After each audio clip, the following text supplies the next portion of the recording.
Everybody's different. Everybody's similar, but everybody's different. And your attitude has a giant effect, not just on your life, but on other people's lives around you. That's the other thing about it. Those I can't catch a break guys, get them the fuck away from me. I can't be around those guys. I don't want to hear that shit. I don't want to hear that shit. I don't buy it. Because everybody has bad breaks. I've had a shit ton of bad breaks. But you know what I did? I stayed up. And I thought through it. And I figured out what the fuck I did wrong, and then I went back. It's like I fucked up everything I've ever done 100 times.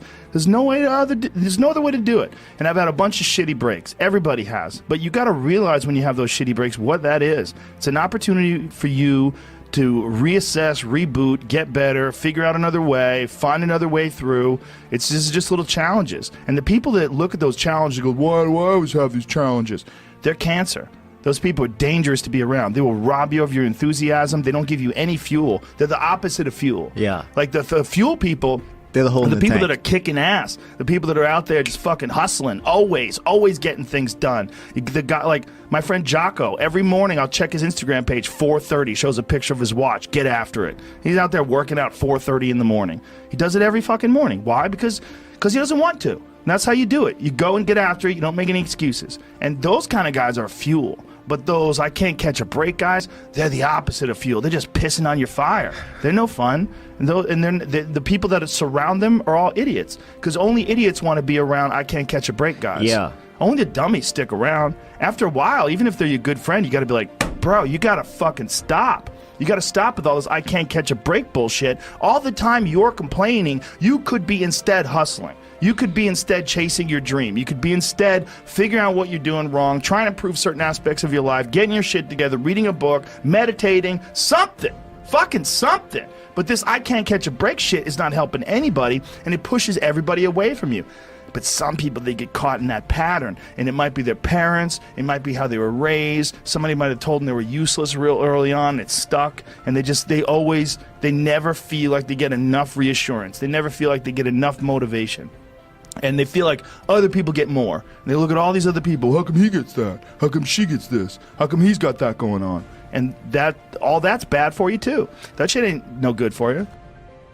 Wondering why other people's success or wondering why other people are successful is the refuge of losers. It's a loser mentality. It's a loser occupation. It's a loser practice because you're wondering why other people are successful. Like, who gives a fuck? You can say you think it sucks, but to spend time wondering why someone is successful and hating on someone who's successful, it doesn't do any good. It's like, what is that old expression that jealousy is, it's a poison that does the opposite of its intended? Well, I figured out, there's something that I figured out personally, and that I try to relay this, and I try to be more clear and more concise the way I relay it. The way I look at it is that your mind, you have a certain amount of bandwidth. This is why I don't read Instagram comments or Twitter comments or YouTube comments. Like, I don't have any time. If I read them, it's an accident. But to seek them out, like, you have bandwidth. I don't spend time wondering why I hate things or hating on someone or being jealous. You have, let's call it units. You have 100 units of bandwidth in your mind. So that means there's 100 units that you can spend on things you care about, or you could let your mind be occupied by some stupid fucking Twitter feud that you're in with some idiot that you don't even know, and you could spend 30% of your Twitter bandwidth or your mind bandwidth on this, and then you only have 70% for the things you love. And then maybe you're involved in some fucking relationship with someone who's an idiot and you're arguing back and forth with them. Well, there's another 30% that's gone. Now you have 40% left. You have 40% for the things you love instead of 100%. But only concentrate on the things you care about that mean something to you and learn how to do that. Like you were talking about meditation. It's a form of meditation because you're learning how to avoid the little road bumps and the ditches on the side of the road. When you stopped drinking, all of a sudden your career took off. You started doing well because you had more bandwidth. And you had less problems that you had that was rotting you away. No longer existed. So now all of a sudden it frees up your time and you realize, oh my God, there's so many funny things that I could talk about. And I have so much energy and I'm so healthy. I could just go on stage and have fun and then you're killing it. When I was like an amateur, I would see guys that were killing, and I'd be like, fuck him, like, why is he doing good? Like, that guy sucks, and this guy sucks, and, you know, how come he got this and he got that? And then I remember thinking, like, this is a gigantic waste of time. And I got into comedy because I'm a fan of comedy. And my concentrating on people that suck or being jealous about people that are doing well does me zero good. But instead, if someone does well, I can be inspired. And I can get fired up by it. I mean, I figured this out in my early 20s.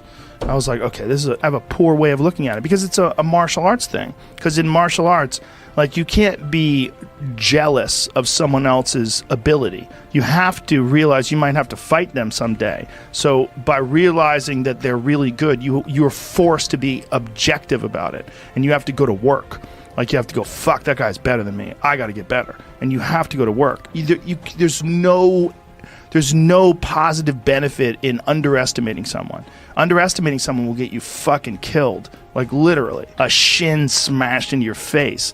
When you meet these exceptional people that move you, like, what are the characters? What are the qualities that they have? What are the characteristics that they possess? And those things become significant and important to you. Whereas if you live around a bunch of people that are complaining and bitching about everything, and they see the negative in everything, and they're always whining, those people are the opposite of that. They're the opposite of inspiration, and they're mud. You're just like, what? It's like you're up to your ankles in mud. You try to trudge through life. It's difficult. You're not light. It's not pushing you. There's not a wind at your back. The wind's in your face, and it's rough, you know. And over time, I've learned that these people, you're not going to fix them. I used to want to fix them when I was young. I used to want to go, hey man, I see what you're doing. Like, dude, don't do that anymore. Listen, just do this and stop doing that and start doing this. And if you just work towards this, you could be successful. And then a week later, the guy's doing the same shit. You're like, okay, right. I'm wasting a significant amount of my energy on someone who doesn't want to waste any of their energy on themselves. This is the world that we live in today. And I think part of that world is because we have been fed this line of horseshit that you're supposed to seek comfort. And I don't think you are. I think you're supposed to seek lessons, and you're supposed to seek difficult tasks and accomplishments. And through those things, and through doing things that are hard to do, even if it's just a fucking 90-minute hot yoga class.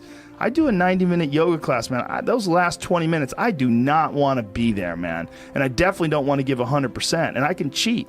I can kind of half-ass it. But if I don't, and I get through it, when that time is up and the lady says namaste and everybody gets up, I'm like, fuck, man, I made it. You know, I lost 15 pounds. My fucking yoga mat is drenched to the point where I could literally wring it out and fill a jug up with water. But through that struggle, I will now have a better day. And I better fucking do it again tomorrow. Or do something else. Because if I just think, well, tomorrow I'm just going to coast and eat Twinkies and watch TV. Oh, hello, sadness, my old friend. Hello, depression. Because when you're not doing anything, you feel like shit. And that's just a part of being a human being. And we can pretend that we're something other than what we really are. And we can pretend, nah, me, man, I'm just cool, just chilling, doing nothing. Bullshit. You're a fucking human. You're a human being. You evolved from the fucking hundreds of thousands of years of hunters and gatherers and people that were struggling.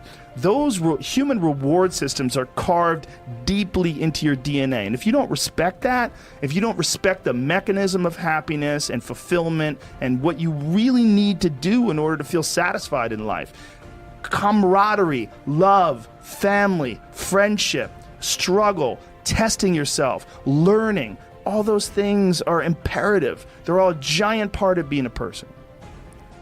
When you're around happy, inspirational people that are successful, it makes you feel better and you get inspired. And if you act on that inspiration, your life will be more fulfilled. And it's not just inspirational in terms of financial success, but in terms of doing difficult things, whether it's running 100 miles, it doesn't pay you a goddamn thing other than the wealth of the knowledge that you can push yourself to such an extreme.